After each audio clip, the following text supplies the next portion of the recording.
नमस्कार मंडळी. थंडीला सुरुवात झाली का मार्केटमध्ये भरपूर शेंगदाण्याच्या शेंगा येतात. त्यातल्या ओल्या शेंगा आणि सुक्या शेंगा अशा वेगळ्या पद्धतीने येतात. तर आज ह्या सुक्या शेंगा आहेत, एकदम मस्त अशा गोऱ्याशा आहेत, तुम्ही बघू शकता.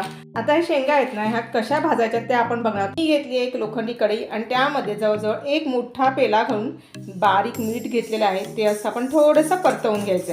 बघू शकता हे मिठाचा आहे ना, थोडासा असा आवाज येतोय. आता ह्यामध्ये आपल्याला घालायचे मीठ गरम झाल्यानंतर शेंगा आहेत ना, ह्या जेवढ्या पाहिजेत तेवढ्या तुम्ही पातेल्यामध्ये राहतील तेवढ्या तुम्ही घालून घ्यायच्या आणि सतत मोठ्या शेगडीवर आपल्याला ह्या भाजून घ्यायच्या आहेत. कलर चेंज होईस आपल्याला हे भाजून घ्यायचे आहेत. आता हे शेंगा आहेत ना, सर्व भाजलेले आहेत, तुम्ही बघू शकता. अगदी मस्त अशा करपल्या आहेत. आता मी गॅस बंद करते आणि पूर्ण थंड झाल्यानंतर ह्या शेंगा आहेत, आता शेंगा आहेत ह्या पूर्ण थंड झाल्यात. आपण एक फोडून बघूया. मस्त अशा भाजलेल्या आहेत, खायला ह्या रेडी झालेल्या आहेत. एक सालं देखील बघा लगेच सुटत आहे.